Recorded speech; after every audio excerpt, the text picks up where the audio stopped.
नमस्कार सर्वांना, श्री स्वामी समर्थ. तुमचं सगळ्यांचं आपल्या स्वामी सहित सेवा या चॅनलमध्ये स्वागत आहे. एक विनंती आहे की आमचे जर व्हिडिओज तुम्हाला आवडत असतील तर प्लीज लाईक, शेअर आणि सबस्क्राईब करायला विसरू नका. तर बघा, कालभैरव जयंती ही उद्या म्हणजेच बुधवारी 12 नोव्हेंबरला आलेली आहे. कालभैरव हे रूप महादेवांचंच एक उग्र रूप मानले जाते. पंचमुखी शिवांच्या दक्षिणेकडील मुखाला भैरव असं म्हणतात. कुत्रा हे त्यांचे वाहन आहे, ते त्याच्यावरती स्वार होतात.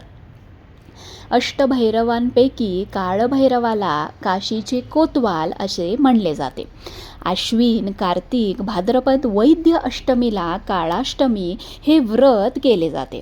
आता बघा, बरीच जणं पौर्णिमेला किंवा हमखास अमावस्येला ज्यांना त्रास होतो किंवा ज्यांना भीती वाटते किंवा ज्यांना दृष्ट किंवा नजर कायम लागते, जी लोक सतत डिप्रेशनमध्ये असतात, जी लोक कायम निगेटिव्ह विचार करत असतात किंवा ज्यांना भूतबाधा किंवा बाहेरची बाधा किंवा बाहेरच्या शक्तींचा प्रभाव हा खूप जास्त होतो किंवा घरात सतत नवरा बायकोंमध्ये किंवा इन जनरल खूप कटकटी आहेत, खूप भांडणं आहेत किंवा घरात खूप कलहाचं वातावरण आहे, त्यांनी उद्या काळभैरव जयंतीला सेवा उपाय हे नक्की करा. तुम्हाला 100% फरक दिसेल. प्लस ज्यांनी पैसे उष्णे दिले, त्यांचे आलेले नाहीत, त्यांनी उद्याच्या दिवसापासून 40 दिवस जर सेवा केली तर त्यांचे पैसे नक्की परत मिळतात किंवा हळूहळू यायला सुद्धा लागतात.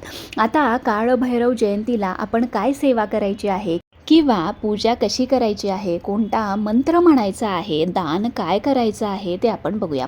तर बघा, उद्या सकाळी उठा, छान नित्यपूजा करा. आता बघा, आपण आपल्या घरात काळभैरवांचा फोटो किंवा मूर्ती कधीच ठेवत नाही, पण भगवान महादेवांची पिंडी ही आपल्या प्रत्येक देवघरामध्ये असतेच.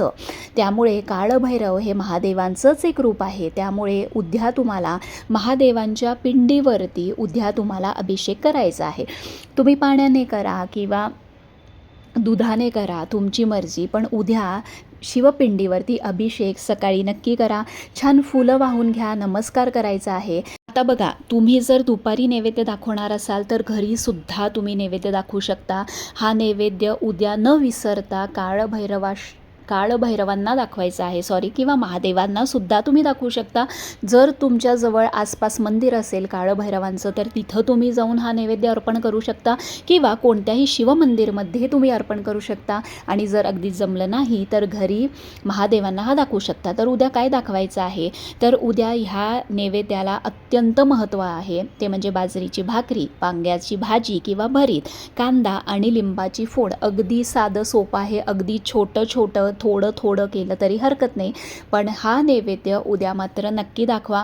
तो दुपारी तुम्ही दाखवून तुम्ही नंतर ग्रहणसुद्धा करू शकता किंवा मंदिरामध्ये नेऊन तुम्ही तो अर्पणसुद्धा करू शकता.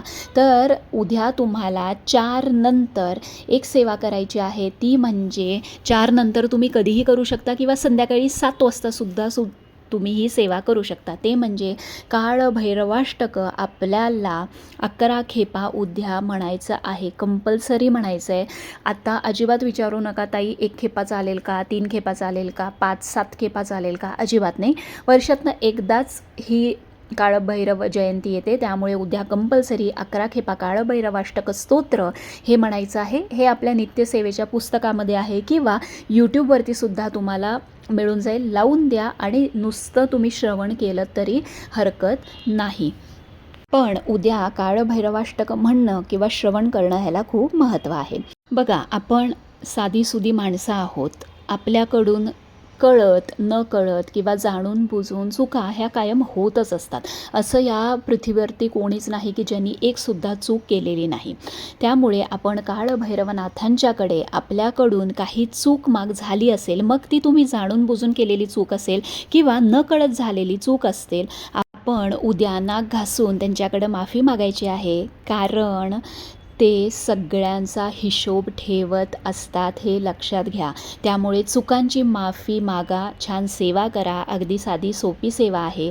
या दिवशी नॉनव्हेज अजिबात खाऊ नका, कारण काळभैरव ही देवता जे चूक करतात त्यांना सरळ मार्गावरती आणण्यासाठी ते कायम मदत करत असतात. त्यामुळे सेवा उद्या करायला विसरू नका. छान दर्शन घ्या. अगदीच नाही जमलं तर शिवमंदिरमध्ये जावा, कारण शिवांचंच एक ते रूप आहे. त्यामुळे तुम्ही उद्या शिवांचं जरी दर्शन घेतलं तरी हरकत नाही. पण उद्या सेवा करणं आणि दर्शन घेणं हे महत्त्वाचं आहे. आता दान काय करायचं, तर उद्या तुम्ही नारळ, खडीसाखर आणि काळे उडीद जे आहे ते सुद्धा तुम्ही दान करू शकता. त्यामुळे घरी कोणाला तरी द्या, बाईंना द्या, गरजू व्यक्तींना द्या किंवा मंदिरमध्ये नेऊन दिलं तरीही चालू शकतं. तर काही प्रश्न असतील तर कमेंट बॉक्समध्ये नक्की विचारा. श्री स्वामी समर्थ.